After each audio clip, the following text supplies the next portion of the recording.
All right, what's going on, people? This is Jay Bliss. I'm here, trying something new on the live. We gonna calling this HBCU Stories. HBCU Stories. I just want to bring people on and give a spotlight to those that went to college and went to HBCUs and share their experiences and their outlook on going to a HBCU and things that happen or things that happened during their lifetime as a result of going to a HBCU. So today, in this initial broadcast, I got two of my close friends from Johnson C. Smith University. And this is open to any HBCU, so I don't want anybody thinking I'm just doing Smith. Started off, these are the people that got back with me and said, I'm down. So we're going to go with that. We got another person coming on, but they late. As usual, we expect that. So don't worry about that. Right now, I'm introducing my friend Tracy and my friend Myron onto the broadcast. What's up, y'all? How you doing? How you doing? We're good. Listen, so the initial question I want to ask both of y'all, and Tracy, you can start, ladies first. What made you select HBCU when you selected to go to college, when you decided to go to college? Well, my high school was kind of really mixed. I would say predominantly white. And we had a African American, she was a guidance counselor, and she went to Morgan State. And she had started the first time ever having a Black college tour. And the school, she had been trying to do it for years, and the school would never really agree to it or fund it, or, they always made up an excuse. So after a few years, they finally decided to agree to it. And we were excited. We were the first class because they didn't do it your senior year. You had to be either a rising sophomore or junior. So she finally got it approved and said that we were going to go to a Black college tour. So we visited all these Black colleges like North and South Carolina. And I was like, you know what, this is where I need to be at. And I chose Smith because honestly, the other cities they were going to, like Orangeburg, I was like, this ain't going to happen. I cannot live down here. I was just thinking like, where you pick up the bus at? Like, that's not going to happen. So out of all those schools, it was like, we went to like, South Carolina State, we went to A&T, we went to like all these little small towns, and I just felt like Charlotte was kind of like, they had just had like they just opened like, what was it called? And Nations Bank at the time.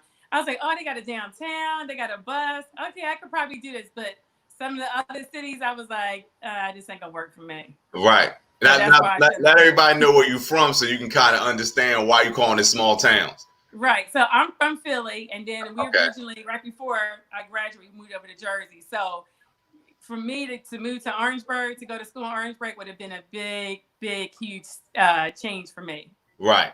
Okay, I got you. Myron, what made you select going to a HBCU? Well, my story is a little different. Smith actually is a family school for all of my family. Right. My mother and all of her sisters went. And I've had my sister and another cousin that actually went to Smith. What made me choose Smith was my sister, her senior year, she was torn between, she was trying to go to USC,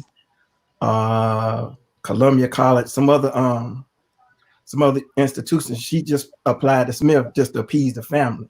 Right. My grandfather, he passed in that December of her senior year. Okay. And she was asleep one night. She had a dream.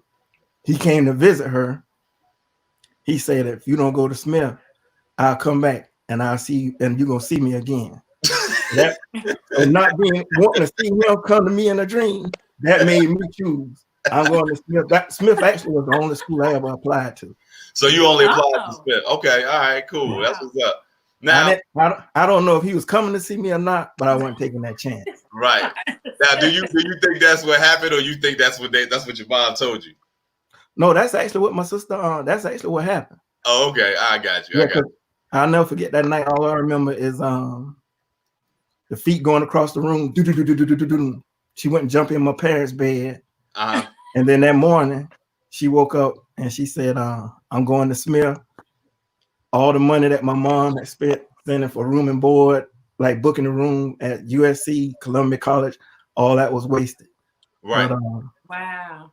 But I actually, her decision actually became a good decision for me as well. Right. Now, okay. Next question. HBCU Stories. Anybody that's tuning in right now, this is something I'm gonna start doing on Sundays. If you go to a HBCU, you went to a HBCU, you'll hit me up. Let me know that this is something you want to be on, and we're gonna continue on with the conversation right now. Next question for both of y'all. And Tracy, you go first. What was your first impression when you walked on campus? For school, not the first time you visited. When it was time to go to class, or when you was going to register, everything like that, you got on campus, moved in. What was your first impression? Okay, so again, I hate to go back to it, but this was, I'm originally from Philly. So moving down that far away from home was a culture shock for me a little bit. But the biggest thing I noticed, especially like day one, first day of classes, is I felt like people spoke to you, like the same people speak to you all day. So like I would see somebody like in the, in the dorm room, like, in the bathroom, and they speak.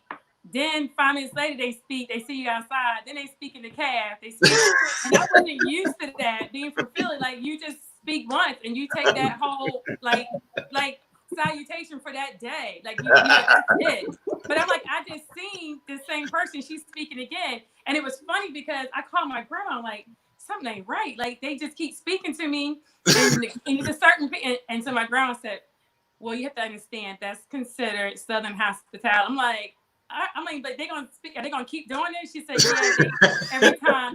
So that took that for me, being young, 18 years old. I felt like they had alternative motives, like they were trying to get my money, they were trying to set me up. So it took me a while to get used to that. But that was my first experience. Like, why do they keep speaking to me over and over again? And I just saw you earlier, like 10 minutes ago. But I mean, I get it now, and now I speak to people 10 times a day. But that was the first thing I noticed when I stepped on campus, like they're gonna speak to you all day. Speak to you to death. Yeah, gotcha. Yeah. And Myron, so you had been to Smith, you probably been to homecomings and everything like that coming up already, and then your sister was there. So, like, what was your experience coming in your freshman year? Well, my experience, it was with my sister having gone there. Yeah. And some of the people that she went to school with were still, a lot of the people that she went to school with were still there. So when I got there, every time I got introduced, it was like, here's Myron. This is Mia's little brother. I was always her little brother the whole time. Right. Until probably my junior year. Your junior.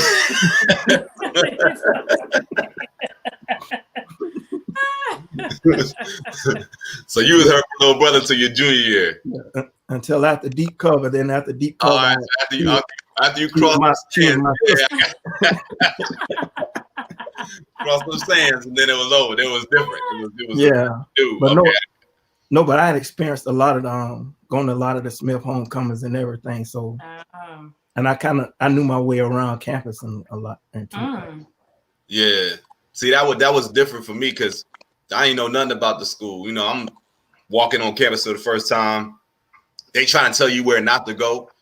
You know what I mean? And what areas not to hang out in and all this other stuff. And, we on one side of the campus and then everybody else is on the other side of the campus. So it's kind of like they had us over in this little area. Like we was like, I didn't even feel like we was even part of the school when we was living over there. You know what I'm saying? I'm like, why they got us all the way over here? You know what I mean? So, it just didn't make sense to me. Like when the very first time I stepped on campus, I didn't know Liston Hall was, well, we came like a week early because, we had to get 2 weeks early to go get the housing and stuff together. But when I first pulled up on campus, I thought Liston Hall was the project. I was like, why they got a project so close to the school? They're like, that's a dorm. I'm like, oh, what? They're like, yeah, that's the dorm. I was like, damn. They're like, that's where you gonna be staying. I was like, damn. Right? So I was like, but it was crazy because it was like, I was mad about it at first, but then I was like, what else I'm gonna be doing at this point? You know what I mean? It's like you got to make the best of it. But I started seeing how many people's pulling up on campus. Then I realized it was 13-1, women to men. I was like, yo, I'm gonna love it here. You know what I'm saying? Like I was ready to go. I was like, this is gonna be great. So that's how I was when I first walked on campus. So Myron, you was in the band. That's another thing that caught my eye when I first got to campus was the band. Like, because the band was already on campus when I came 2 weeks prior to school starting.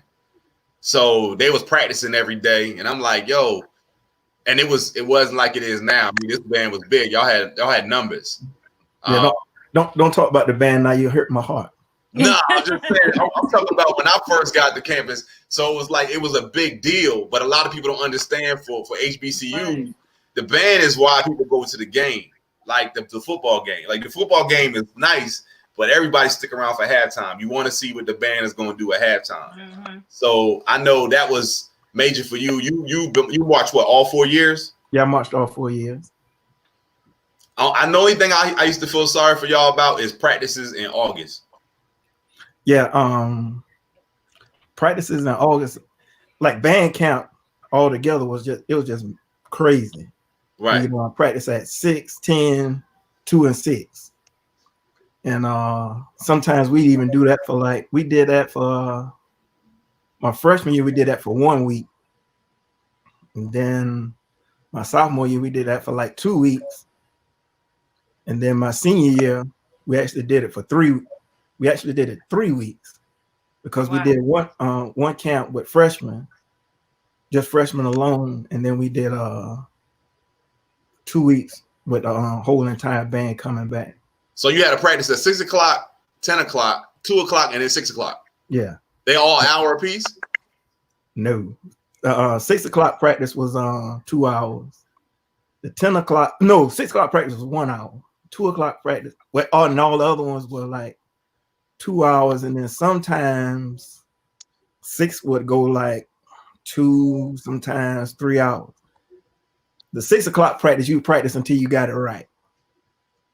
Right. Yeah, y'all been had that band, yo. But see, the funny thing is, my freshman year, that's what I was super excited about the band. And because again, my school was predominantly white, I never really saw a band like that. I mean, my school band did the Hill Tell thing. Right. And their biggest thing was like God Bless America. That was their biggest hype song.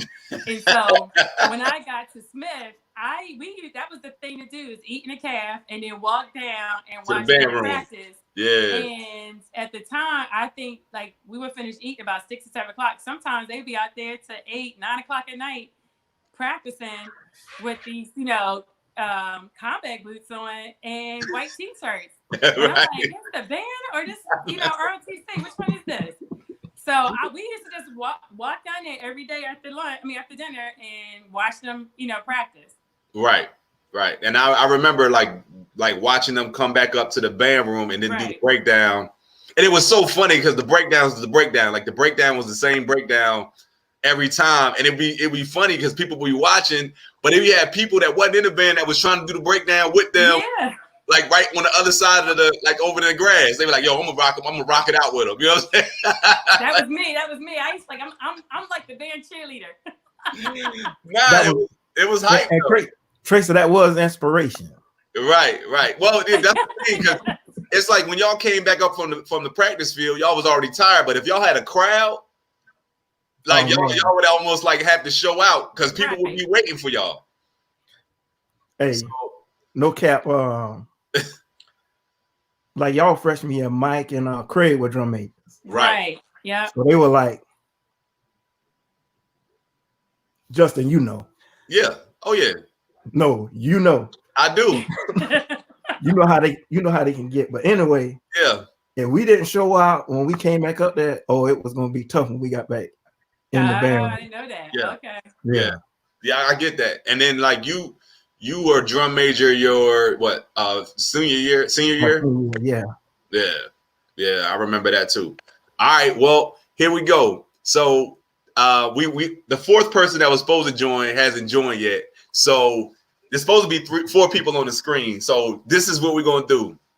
We're gonna go around. If y'all can think of one, all right? If y'all can think of one, just share a story, HBCU story that you've probably told a number of times, or something that you just don't like. You just want to relay to people, or something that funny that happened while you was at Johnson C. Smith, or just something that you want to relay to people to be like, yo, there was this one time, or this is what I remember the most about Johnson C. Smith University, or whatever. You can go first, Tracy, if you want. Okay. Well, I probably told this story about a million times. So anybody that know me, and especially Smith, they heard this story. All right. So I'll try to sum it up to get to the major points of it. But just like Justin said, if you walking across the street I lived in Sanders, which is on the same side as Liston. Right. So I'm coming from the cab, and so that means I got to cross the street to go to my dorm. So I'm crossing the street, but I'm walking down Beatty'sford Road, and I see a car on the left-hand side slow down, and I kind of look on the side like there's a couple guys in there. They getting ready to try to holler at me. Then I realize I look over, and before I get ready to look over, I start hearing shots. Pat, pat, pat, pat, pat. And then so I look up. I'm starting to like run around the ground and all that stuff. I see the security guard. He drops before anybody else. I'm like, so mind you, so I'm rolling around trying to hide, trying to make sure I don't get shot. And then, mind you, for some reason I'll get able to run back on the other side of the street. So now I'm back on the main campus. I done ran all across the street, and I look down, or I happen to look at my shirt, and somehow, some way, I guess somebody else that got shot, but their blood got on my shirt. And for some reason, that was it for me. I laid myself down. It was like, oh, I've been shot. Call the ambulance. I've been shot. So wait a minute, they called the ambulance. I don't know who called it, but they called, security called. They came in there, they checked me out, and they was like, ma'am, you okay? You haven't been hit. I'm like, what were you talking about? They're like, you haven't been hit. I'm like, but just let me sit here for a minute. And it was funny because I don't know if y'all remember this, but I was on the news and everything. And I do, but you know what, Tracy? Now that you say that, I remember you being on the news, right? But the funny thing is, I don't remember that story. Justin, I told you the story. Like, I thought I was shot. It wasn't my blood. It was somebody else's blood. And they cut my pants. He was like, ma'am, I'm sorry. You have not been hit. I'm like, what are you talking about? Because I'm like, call my grandma, call everybody. So I had to like kind of play it off, like act like, I've been hit. And I'm like, well, can you like put me in the ambulance? He's like, ma'am, I can't put you in there. And then it was so funny because the news people were, by this time, because I think at the time, I don't think this was the first time this happened, but it was like shootings. It was like back to back or something like that. And but they had the news people there, and they started interviewing me. And for some reason, then I think if they made the interview out of a commercial, it just kept showing the thing over and over again. Oh, wait a minute. So that's right. You was on the local news thing. Like, so every time they should have. And they kept showing my face. Right. Everybody was like, girl, I saw you in the news again. And I was loud, yelling, everything. So yeah, that was like probably the funniest story ever. And it seemed like my freshman year. And I remember like Craig and all the older guys like, oh, I see you in the news all the time. Right. So they was picking on me. Yeah, but yeah, I didn't get shot. And yeah, but I had already ran across the street and everything. So wait a minute. So the car that was slowing down was the one that was shooting? Yes, he was shooting, and he was like spraying. And I thought they were trying to holler at me, but when I saw the gun, I was like, okay, they're not. It was how did you tell you to get down so they could shoot at the dude they was trying to get at. That's what. And I changed my walkout too. I said, yeah, they about to holler. Let me go.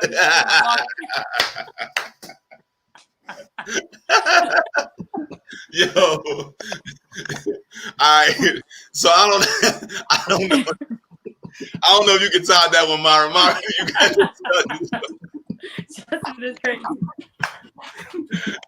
You got to tell one, man.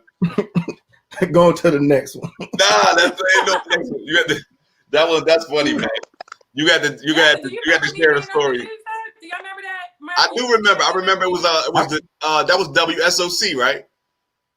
Yes, but do y'all remember like the shooting they had Yeah, that freshman year. Now, yeah, I do remember that one. That one I was right outside on that one. Like, that was in August. It was August or September. I think so too. And I forgot the guy. One guy we do know did get shot. I mean, it wasn't like that severe, but when the guy did. It was 4 people that got hit, but it was you're right. Yeah, there was buckshots. Yeah, yep. I remember that. Yep. Mm-hmm. Yeah. All right, Myron. Quinn just put in the comments, no snitching. Yeah, we not snitching. So that took like 4 or 5 of my stories there. Oh, that's funny though. They say, oh, no. Okay, well, we won't snitch, but listen, if there's any story that we got to tell that involves any people, we will protect the names of the innocent. Right. Okay. So if Carlton say don't stop snitching, we won't say Carlton, we'll say Burlton. So we'll just, you know what I mean? Come back to me. Go to your next question. Or use an That's initial. it. That's the last question, I think, right? Yeah, use an initial. But go ahead, Myron. Go to your next question, man. That's my next question. You got a story. I got to go to your story. Oh goodness. Let me think. That was your last question, right, Justin? Yeah. Yeah. Okay, I got one. All right. This is a band story. Okay. And this was one of my first encounters with someone from Charleston. Okay. We were actually at we did a fundraiser where let's make everybody know what we talk about because it's Charleston, South Carolina.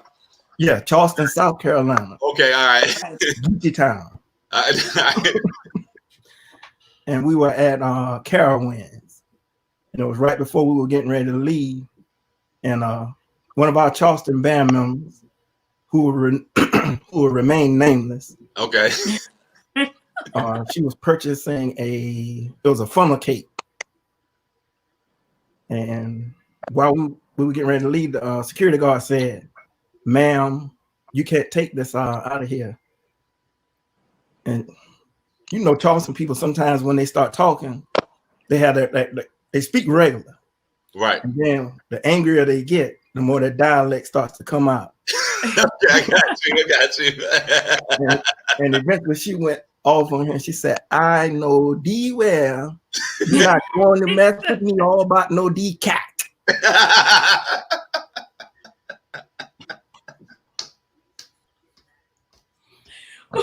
What's it? Wait a minute, say it again, Myra. "I know thee well. You're not gonna mess with me about no D cat." I know D well. Mara is stupid. Nah, I'll be honest with you. And eventually I'm gonna get some people on here from Charleston and they're gonna be able to break everything down for me as far as how they talk and their dialect. There's so many phrases that I learned from people from Charleston by going to a HBCU. The term "you can't mad," like that in itself is funny to me. The fact that somebody said "you can't mad," but I know exactly what they mean when they say it, and won't finish the sentence and be like, "Yo, you can't mad." I'll be like, "Okay, I get you. I understand what you're saying." You know what I mean? I gonna box you. You better back up. I gonna box you. They put the word "up" behind everything. That man fell on his back and his back got dirty up. You know, just stuff like that. So, and I'm not gonna take that away because I love the fact when I met people from Charleston, the first thing I said was, "What island you from?" And they was like, "We're not from an island, we from Charleston." And I was like, "West Virginia?" They was like, "Nah, South Carolina." I was like, "Oh," it was like I didn't know where they was from. You know what I mean? So the fact that I know that I have plenty of people from Charleston that I can bring on here and they can break everything down for me, that's all love. You know what I mean? So. And somebody said, "Yep, the Chuck." No, they're not gonna get us. They know it's all love. Listen, I know enough people from Charleston. Matter of fact, I can have an all Charleston broadcast next time I had this thing, and we can get here. And I can say a term and have them define it for me. You know what I mean? If you do that, you better make sure you have an interpreter. Nah, we don't need an interpreter. We don't need an interpreter. But listen, anybody that's tuning in right now, this is what we call HBCU Stories. And I'm going to be doing this on Sunday nights, usually around 8:30. If you are interested in being on this broadcast, hit me up on my inbox, send me a message, send me a text, do whatever you got to do. And then just come on here and share your stories, your HBCU stories. And that's what we're going to do. This is a short one. All right, we ain't gonna hold y'all up. We know y'all got stuff to do, y'all got lives to live and things like that. But wanted to give y'all a shout out real quick. Appreciate y'all being on the initial broadcast. Shout out to JCSU, and appreciate y'all for tuning in. Thanks, Justin. Hey, no problem. Thanks, Jeff. All right, man. I'm gonna holler at y'all.